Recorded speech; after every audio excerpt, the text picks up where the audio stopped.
Specs network ద్వారా గుర్తించబడ్డ India's #1 varicose veins hospital ఎవిస్ ని సంప్రదించండి. ప్రస్తుతం మనతో పాటు కసిరెడ్డి భాస్కర్ రెడ్డి గారు. ఆయన గత 40 ఏళ్లుగా హైదరాబాద్ లో ఉన్నటువంటి అనేక చెరువుల్ని కాపాడేందుకు తన వంతు ప్రయత్నం చేస్తూనే ఉన్నారు, పోరాటం చేస్తూనే ఉన్నారు. ప్రస్తుతం జరుగుతున్నటువంటి అనేక రకాలైనటువంటి కూల్చివేతలు హైడ్రా ఏదైతే చేస్తోందో వాటన్నింటి వెనక కూడా ఆయన కృషే ఉందని చెప్పాలి. నిజానికి ఒకసారి ఆయనతో మాట్లాడదాం.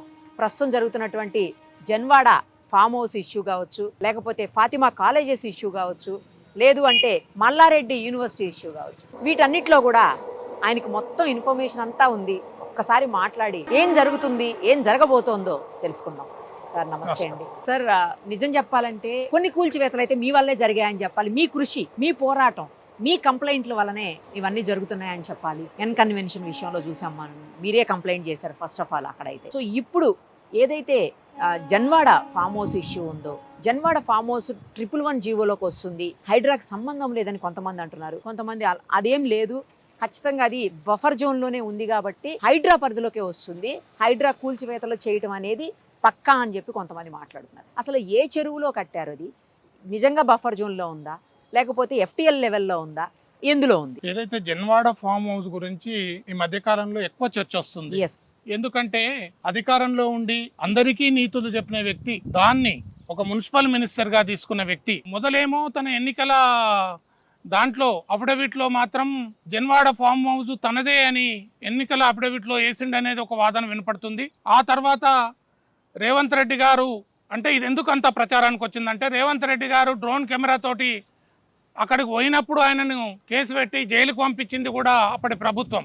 అయితే ఈ జన్వాడ ఫామ్ హౌస్ ఇంత చర్చకు రావడానికి అప్పుడు మున్సిపల్ మినిస్టర్, IT మినిస్టర్గా ఉన్న KTR దాని లీజుకు తీసుకొని అందులోనే కాపురం చేస్తున్నాడో, అక్కడ ఏం చేస్తున్నాడు అనేది ఆ భగవంతునికి తెలవాలా.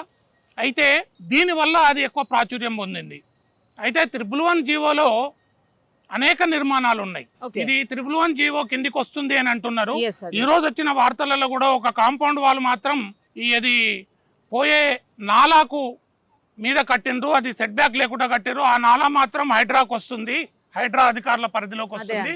ఓ 10 గుంటల హైడ్రా అధికారుల పరిధిలోకి వస్తుంది, మిగతాది మాత్రం 111 జీవో కిందకి వస్తుంది అంటున్నారు. 111 జీవో కింద వచ్చిన ఈ చర్యలు తీసుకునే అధికారం ఇప్పుడున్న ప్రభుత్వం మీద ఉంది, ఆ సంస్థల మీద ఉంది.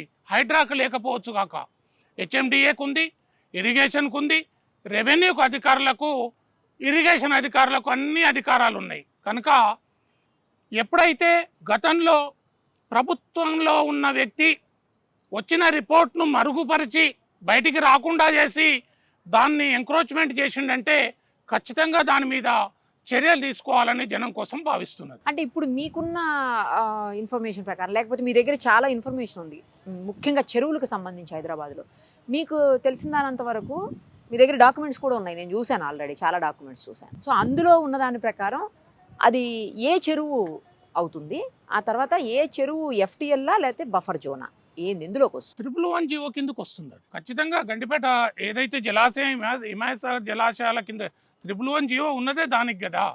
111 జీవో పరిధిలో పక్కా నిర్మాణాలు చేయకూడదు. అక్కడ కేవలం వ్యవసాయం ఏదన్నా పంట పండించుకోవచ్చు. చిన్నగా అక్కడ రైతు ఉండడానికి ఒక 10 సెంటీమీటర్లు మాత్రమే నిర్మాణం చేసుకోవాలి కేవలం అక్కడ, అంతేగాని అక్కడ ఫామ్ హౌస్ కట్టి స్విమ్మింగ్ పూల్ పెట్టి ఇదంతా ఇల్లీగలే. పెద్ద నిర్మాణాలు ఏవైనా కూడా ఇల్లీగలే, ఏ నిర్మాణం చేసినా ఇల్లీగలే. పక్కా కాంపౌండ్ వాళ్ళు కూడా ఇల్లీగలే. పక్కా ఫెన్సింగ్ చేసుకోవచ్చు, పక్కా కాంపౌండ్ వాళ్ళు ఇల్లీగలే. పరివాహక ప్రాంతం, అది నీళ్లు పోయే ప్రాంతం. ఆ ప్రాంతంలో ఎలాంటి నీటికి అడ్డంకిగా ఏది నిర్మాణం చేసినా ఇల్లీగలే అది. కాబట్టి ప్రభుత్వానికి చర్యలు తీసుకునే అధికారం ఉంటుంది. హైడ్రా పరిధి కాదు అంటున్నారు కాబట్టి మిగతా శాఖలు దాని మీద చర్యలు, GHMC, రెవెన్యూ, ఇరిగేషన్, HMDA వీళ్ళందరికీ పవర్స్ ఉన్నాయి, వాళ్ళు చర్యలు తీసుకోవచ్చు. అక్కడ అనుమతులు కూడా లేవంటున్నారు. ఈ ఒక గ్రామ పంచాయతీ కార్యదర్శి దగ్గర తీసుకోవాల్సిన అనుమతి ఎప్పుడో 30 ఏళ్ల కింద ఉన్న సర్పంచ్ దగ్గర ఒక కాగితం మీద సంతకం చేయించుకున్నారు. సో అది కూడా ఇల్లీగల్ అని అక్కడ అర్థమవుతుంది. ఇప్పుడు మీరు అన్నట్లు 10 గుంటల వరకు హైడ్రా పరిధిలోకి వస్తుంది, ఒక వాల్ అంతా హైడ్రా పరిధిలోకి వస్తుంది. దాని వరకు చర్యలు తీసుకునే అవకాశం మాత్రమే హైడ్రాకు ఉంటుంది, అంటే ఆ అధికారం మాత్రమే హైడ్రాకు ఉంటుంది, అంతేనండి? అది వాస్తవము. కానీ ఈ రోజు పూర్తి స్థాయిలో సర్వే చేస్తున్నారని తెలుస్తుంది. సర్వే చేసిన తర్వాత దాని ఎక్కడెక్కడ ఏమేమి అక్కడ ఇర్రెగ్యులర్గా యాక్టివిటీస్ జరిగినాయో, అక్రమ నిర్మాణాలు జరిగినాయో వాస్తవాలు ఈరోజు సాయంత్రం వరకు వచ్చే అవకాశం ఉంది. అది హైడ్రా చేస్తుందా, వివిధ శాఖలు చేస్తాయా అనేది మనకు సాయంత్రం వరకు లేదా రేపటి వరకు తెలుస్తుండొచ్చు. దాని మీద హైకోర్టు కూడా ఎలాంటి స్టే ఇవ్వలేదు. హైకోర్టు కూడా మీరు చట్ట ప్రకారం ముందుకెళ్ళండి అనే చెప్పింది. కాబట్టి ప్రభుత్వం చేతిలో, ప్రభుత్వ అధికారుల చేతిలో చర్యలు తీసుకునే అవకాశం మాత్రం ఖచ్చితంగా కనిపిస్తుంది. రైట్ అండి, థ్యాంక్ యూ సో మచ్. నాలా సర్వే చేస్తున్నారు. ఇప్పుడు మీకు చూసినంత వరకు ఏమనిపించింది అంటే ఎన్ని కిలోమీటర్స్ ఉండాలి, ఎన్ని కిలోమీటర్స్ పోయింది, లేకపోతే ఎంత విడుతుండేది అంత తగ్గింది అనిపించిందండి పాత డాక్యుమెంట్స్తో పోల్చి చూసినప్పుడు? అదే అండి, అది ఇప్పుడు మేము కంప్లీట్ సర్వే చేసిన తర్వాత ఇప్పటి రిపోర్ట్ పాత రిపోర్ట్ కంపేర్ చేసుకుంటే తెలుస్తుంది. ఓకే, ఎవరెవరు సర్వేలో పాల్గొంటున్నారండి ఈరోజు? మేము మా survey team plus revenue irrigation వాళ్ళు ఉన్నామండి. ఇరిగేషన్, రెవెన్యూ మొత్తం కలిపి. అవునండి. అంటే మీ దగ్గర ఉన్న ఇన్ఫర్మేషన్కి ఇప్పుడున్న ఇన్ఫర్మేషన్కి ఏమన్నా డిఫరెన్స్ అనిపించిందా? మీకు చూసిన దాంట్లో తెలిసిపోతుంది. ఈ స్టేజ్లో చెప్పలేమండి, ఈ స్టేజ్లో చెప్పలేము. ఇంకా చాలా దూరం ఉంది నాలా. ఓ, ఇది స్టార్టింగ్ బార్డర్ కాబట్టి ఇక్కడ నుంచి స్టార్ట్ చేసుకుంటూ వచ్చినాము. ఓకే ఓకే, ఇంకా దూరం ఉంది వచ్చేసి. ఎంత ఉండొచ్చు అండి మీకు అంచనా ప్రకారం? అది ఇప్పుడు ఈ స్టేజ్లో చెప్పలేమండి. ఎప్పటికి ఫినిష్ అవుతుంది? అదే చెప్పలేము, చెప్తున్నా చాలా పెద్ద నాలా కాబట్టి ఓకే, టైం పడుతుంది. ఇంకో 1-2 డేస్ పడుతుంది. అది అంత కరెక్ట్గా చెప్పలేమండి. Thank you. Thank you. Hyderabad disaster response and assets monitoring and protection HYDRAA మనందరికీ తెలుసు. 99 జీవో ప్రకారం గత నెలలో ఏర్పడినటువంటి హైడ్రా అక్రమ కట్టడాలు ఎక్కడైతే ఉన్నాయో, ముఖ్యంగా నాలాల మీద, చెరువుల మీద, అలాగే కుంటల ప్రాంతాల్లో ఉన్నటువంటి అన్ని ఇల్లీగల్ కన్స్ట్రక్షన్స్ని పడగొట్టే కార్యక్రమాన్ని చేపట్టింది. చాలామంది నవ్వుకుంటూ హైడ్రా బాద్ అంటున్నారు, కొంతమంది అయితే హైడ్రా బ్యాడ్ అంటున్నారు. హైడ్రా బ్యాడ్ అయినా, హైడ్రా బాద్ అయినా, ఏదైనా కూడా హైడ్రా చేస్తున్నటువంటి ఈ అక్రమ నిర్మాణాలు ఏవైతే కూల్చివేతలు ఉన్నాయో అవన్నీ కూడా ఇప్పుడు హర్షాతిరేకాలు వ్యక్తమవుతున్నటువంటి పరిస్థితి. ప్రజలందరూ కూడా దాని మీదే చర్చించుకుంటున్నారు. ఇంకో విషయం ఏంటంటే కేవలం హైదరాబాద్లోనే కాదు, మన రాష్ట్రంలో అంటే తెలంగాణ, అలాగే పక్కనున్నటువంటి మరో తెలుగు రాష్ట్రమైన ఆంధ్ర, ఇంకా రకరకాలైనటువంటి ప్లేసెస్ అన్ని చోట్ల నుంచి కూడా హైడ్రా లాంటి వ్యవస్థలను ఏర్పాటు చేయాలి, చెరువులను, కుంటలను, ప్రభుత్వ స్థలాలను, భూములను కాపాడుకోవాలి అంటూ డిమాండ్స్ వస్తున్నటువంటి నేపథ్యం. గత 4-5 రోజులుగా ఒకే చర్చ నడుస్తోంది. హైడ్రా తప్పించి వేరే ఇష్యూనే లేదు అసలు. ప్రజెంట్ మనం ఉన్నదైతే జన్వాడలో ఉన్నటువంటి ఫామ్ హౌస్. నేను చెప్పాల్సిన అవసరం లేదు ఎవరిది ఏంటి కూడా. ఈ ఫామ్ హౌస్ మీదనే గత వారం 10 రోజుల నుంచి కూడా చర్చలు నడుస్తూ, ఇప్పుడు ఈ 4-5 రోజుల నుంచి అయితే మరింత దీని మీద నడుస్తూ ఉంది. ఎప్పుడు కూలుస్తున్నారు, ఎప్పుడు దీని మీద చర్యలు తీసుకుంటుంది హైడ్రా అంటూ, అలాగే అసలు కూలుస్తుందా కూల్చదా, ఇలా రకరకాలుగా. ఎందుకంటే ఇది ప్రదీప్ రెడ్డి అనే వ్యక్తి పేరు మీద ఉంది. ఆ వ్యక్తి హైకోర్టు వరకు వెళ్ళారు, హైకోర్టు వరకు వెళ్ళి స్టే తీసుకొచ్చారు, ఈ కూల్చడానికి వీల్లేదు అని చెప్పేసి అని ఒక పక్క నడుస్తుంది. మరోవైపు ఇది 111 జీవో కింద, ఎందుకంటే 150,000 పైగా ఎకరాలు ఈ 111 జీవో పరిధిలో ఉన్నాయి. వాటన్నిటి మీద కూడా అక్రమ నిర్మాణాలు కానీ, కట్టడాలు కానీ చేయడానికి వీల్లేదు. అలాగే ఎలాంటి కూల్చివేతలు కూడా చేయడానికి ఉండదు, అంటే కట్టిన తర్వాత కూల్చడానికి కూడా లేదు. సో ఈ 111 జీవో పరిధిలోకి హైడ్రాకి సంబంధం లేదు. ఎందుకంటే హైడ్రా కేవలం జిహెచ్ఎంసీ పరిధిలోకి మాత్రమే అప్లికబుల్.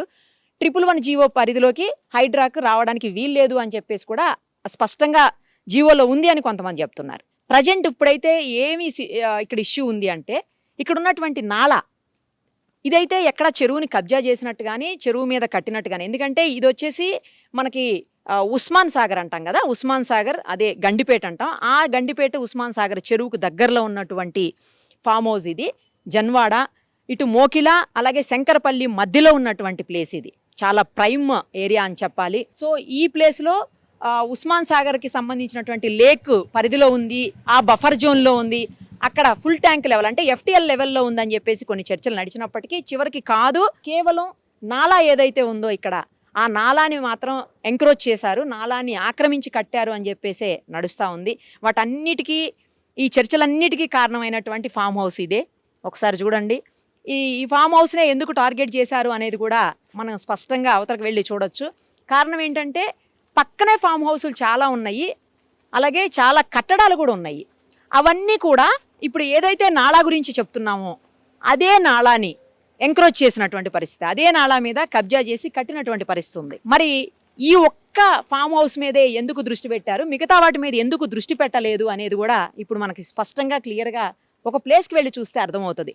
యాక్చువల్గా ఈ నాలా వచ్చేసి 50 మీటర్లు వెడల్పు ఉండేది, దాదాపు 20 కిలోమీటర్లు పొడవైనటువంటి నాలా ఇది.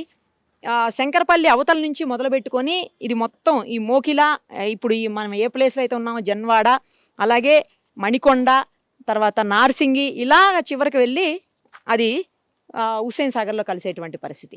సో ఈ నాలా ఇంతకు ముందు ఉన్నటువంటి 50 మీటర్లు ఏదైతే వెడల్పు ఉందో అదంతా కూడా ఎంక్రోచ్మెంట్స్ అయ్యి, అంటే కబ్జాలకు గురయ్యి, ఆక్రమించి లేదా కట్టడాల వలన అది మొత్తం కూడా తగ్గిపోయి కుంచుకుపోయి కేవలం 30 మీటర్లు ఉండేది మధ్యలో, ఇప్పుడైతే జస్ట్ 10 మీటర్స్ మాత్రమే ఉంది అనేది అలిగేషన్. ఇక్కడ ఒకసారి చూడండి, ఎందుకంటే పక్కనే కూడా వేరే ఫామ్ హౌస్ ఉంది చూడండి, అది టార్గెట్ కాబడలేదు. కారణం మీకు క్లియర్గా కనిపిస్తుంది చూడండి, అది లోపలికి ఉంది కాస్త. బట్ ఏదైతే ఇప్పుడు కేటీఆర్ గారు ఫామ్ హౌస్ అంటారు, కాదు ప్రదీప్ రెడ్డి గారిది అని చెప్తున్నారు, ఆ ఫామ్ హౌస్ మాత్రం మీరు ప్రీకాస్ట్ వాల్ కనిపిస్తుంది ఒకసారి చూడండి, అంటే ముందుకి జరిపి కట్టినటువంటి పరిస్థితి.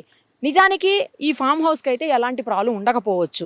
మనం చూసాం ఇప్పుడు ఎక్కడైతే నేను ఇంతకుముందు బ్లాక్ గేట్ దగ్గర నించునున్నానో ఆ గేట్ నుంచి లోపలికి ఇంకొక గేట్ ఉంది, అక్కడి నుంచి మరొక గేట్ ఉంది. అంటే నాకు తెలిసి 100 ఫీట్ లోపలికే ఆ గోడలన్నీ కూడా ఉన్నాయి. అంటే అక్కడి నుంచే ఫామ్ హౌస్ స్టార్ట్ అవుతుంది. అంతలోపు ఎక్కడ కూడా నాలా మీద ఆ నిర్మాణం అయితే జరగలేదు. అంటే ఏదైతే ఫామ్ హౌస్ ఉందో ఆ ఫామ్ హౌస్ సంబంధించినటువంటి నిర్మాణం అయితే అక్కడ జరగలేదు.